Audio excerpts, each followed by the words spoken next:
Well, hello everyone, and you join us here today, Tom and I, to have a discussion. And you might know how this goes by now. We are sick and tired of the sight and sound of each other, so we've thrown a mediator into the mix. Welcome, Adrian Barker. How are you doing today? Oh, I'm very well. How are you guys doing? Yeah, good, thanks. Yeah, good, thanks, yeah. All the better for hearing your sultry tones. Thank you so much for joining us. Who are you and what do you do? I'm a guy who likes watches and makes videos about watches. I feel like that's pretty much what I do. I like mainly tool watches with purpose. So that's kind of what I focus on, really, is just watches that I like. Yeah, we do that too. So it makes perfect sense that we talk to each other and share our opinions. And what I was hoping to do today with you is to talk about what's up and coming in the world of watches. Often we talk about things that have come out, and it's very easy to say, yes, see, they've done this thing, and I knew they were going to do that. But what I want to do is start laying the groundwork for what we think they're going to do next. And we can all come back together in 1,000 years' time and determine whether or not we were correct. Are you up for the challenge of putting your reputation where your mouth is and predicting some watches? Yes, because every time I've done this in the past, I've been dead wrong. So just my apologies for letting the side down, but I don't have a good track record of this. But I do have things to say. So yeah, game on. Materials. We've been dining out on steel for so long. Rose gold has had a little bit of a say. Where do you think we're going to go next, Adrian?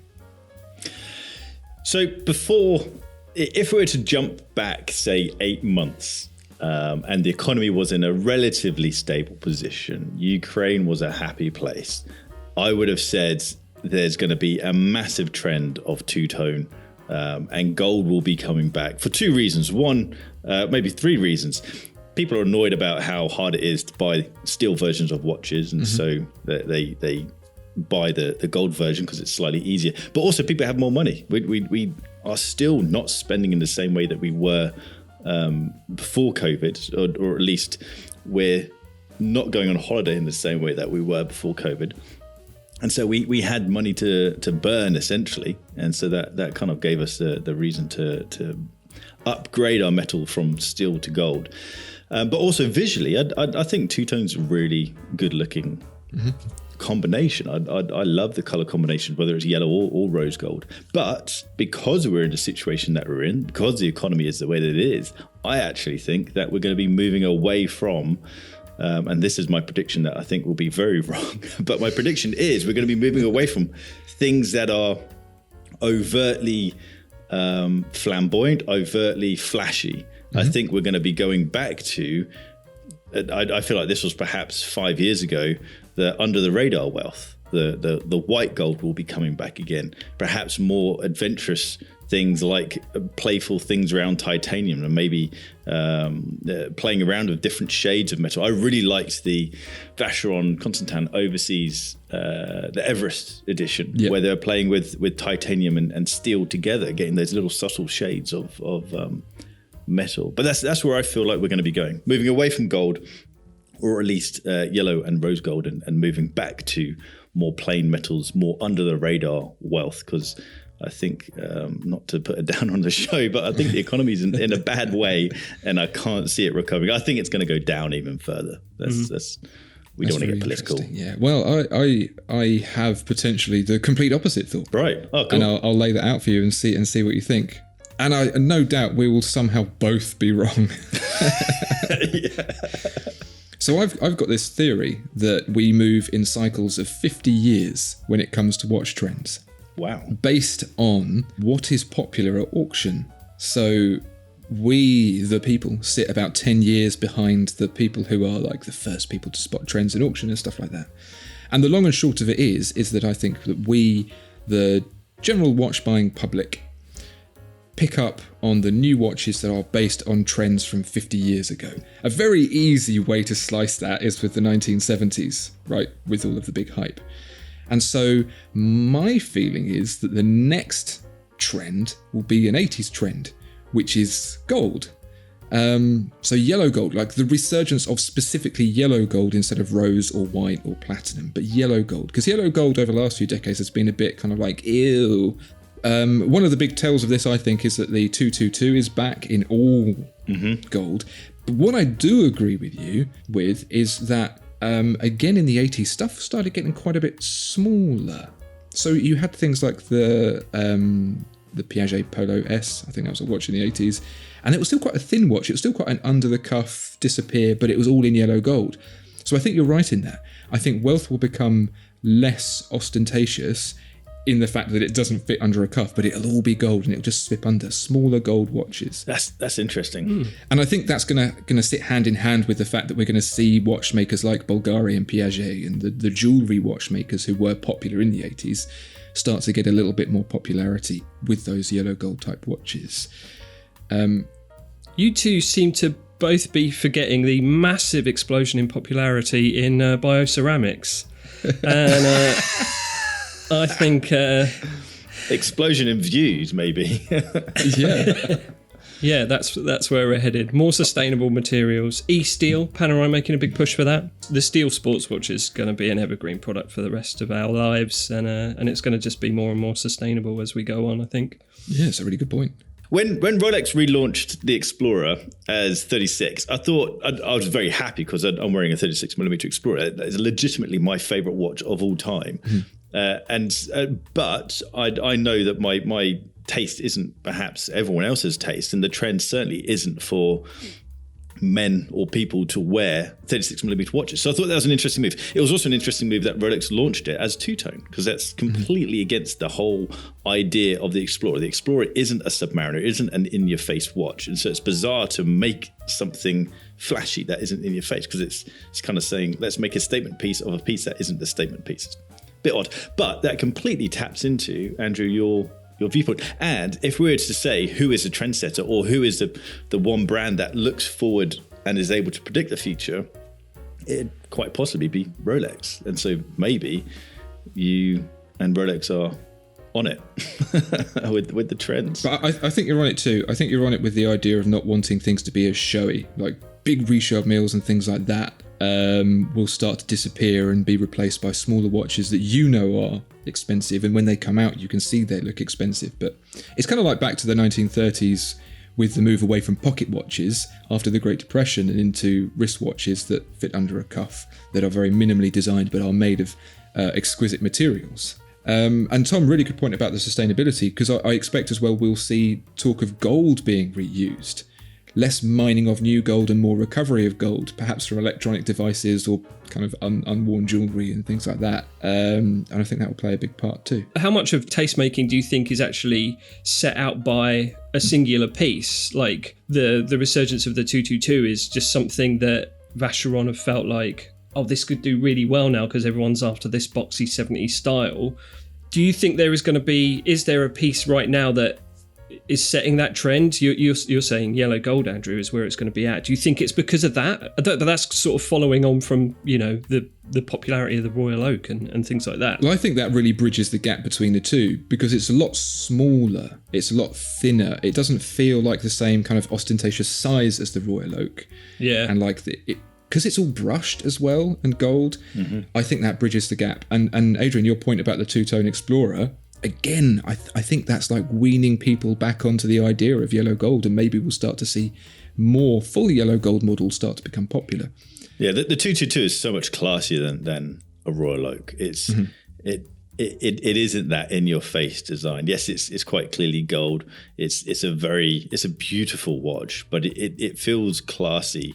Kind of the difference between perhaps a Sky Dweller and a 36mm day dates. It's they come across as two different products. But I kind of feel like the gold 222 is the pinnacle of this integrated bracelet trend. I kind of think, until IWC, if IWC launches an engineer. If they don't, then they need a smack, to be honest. If they don't, then I've already told Chris that Chris Granger, that I should have his job and he should step aside, because that'd be one hell of a missed opportunity. But yeah, the other thing about yellow gold, I think, is that it feels old-fashioned. And as we move away from being like, what I want is something big and flashy, actually old-fashioned means I'm being a bit more reserved and I'm being a bit more classy and I've matured. It has that vibe to it. Yeah. Those are all going to be quite expensive by the nature of the prices of gold, which I'm sure will go up as the economy wobbles.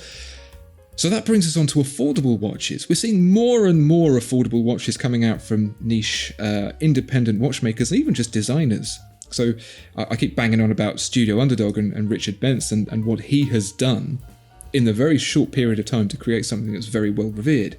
What do you think, Adrian, is going to be the future of accessible, affordable watches for people who can no longer stretch to where Rolex has gone? It's a difficult position because these small brands, like Studio Underdog, Richard has done a phenomenal feat with what he's created with Studio Underdog. But there's a real challenge around the scalability of it and upsetting the market. A lot of people are annoyed with Rolex, annoyed with Patek, annoyed with AP because we can't get hold of the watches. It doesn't matter how much money we have in the bank, we just can't walk into these shops and buy them.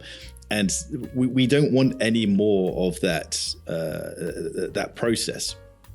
But then we have challenges where people like Studio Underdog are creating legitimately brilliant watches, very nicely designed watches, but then they simply don't have the scalability to feed the internet demand, because you can have his watches have gone viral. Mm-hmm. It's for Howard, I think his company is probably just over a year old. It's a couple of years old at best, yeah. A couple of years, yeah. But to get featured in Houdinki and to have the amount of press that he has had is really quite amazing.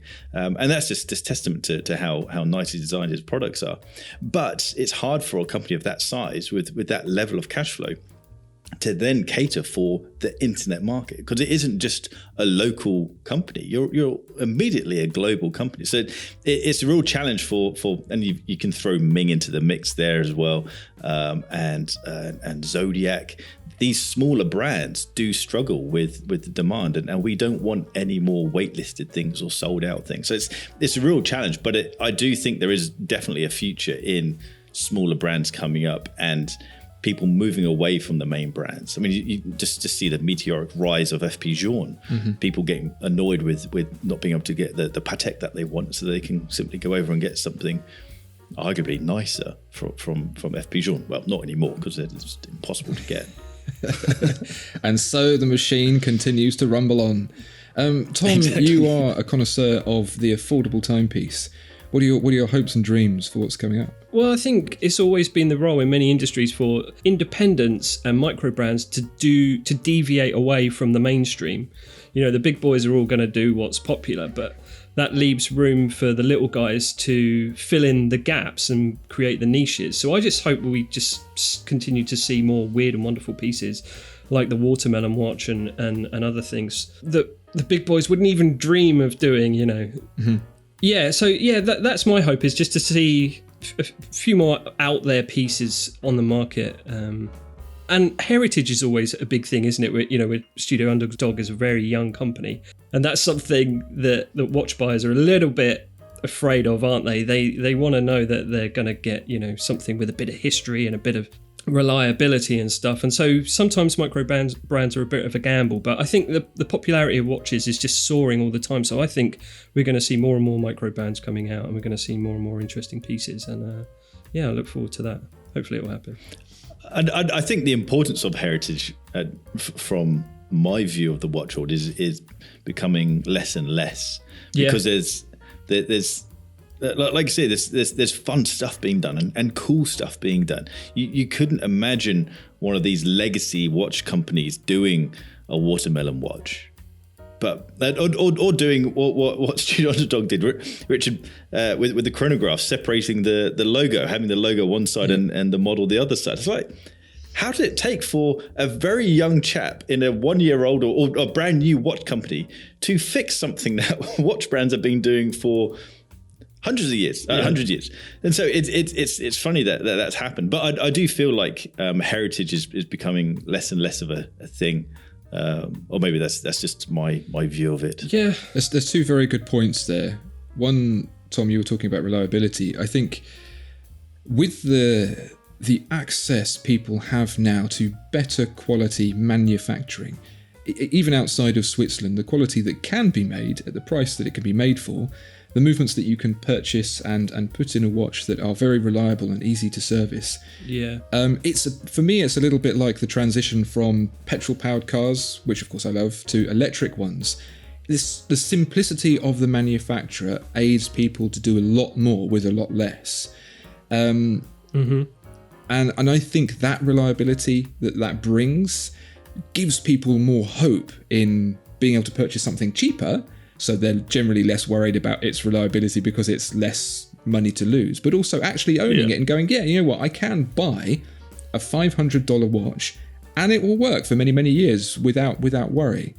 Sure. And the other point as well, Adrian, that you mentioned about heritage, I agree. I think heritage has and always will have a place, especially for the brands that have it and enjoy it.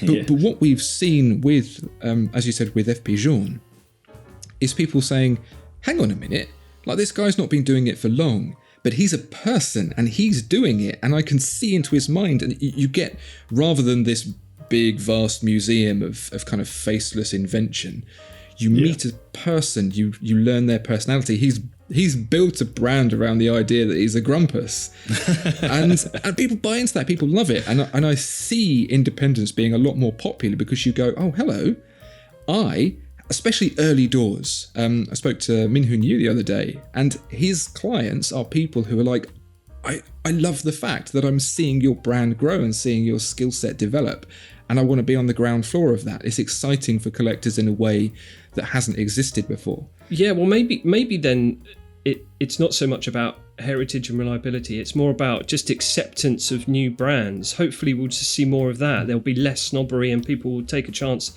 Hey, there's this new guy come out. Oh, I don't want to be stung by a Kickstarter.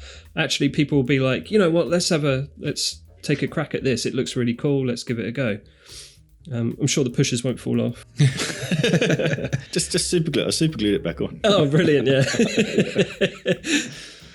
Well, there you go, dear viewer and listener. Our views on exactly what the watch industry will not be doing for the next 12 months or so.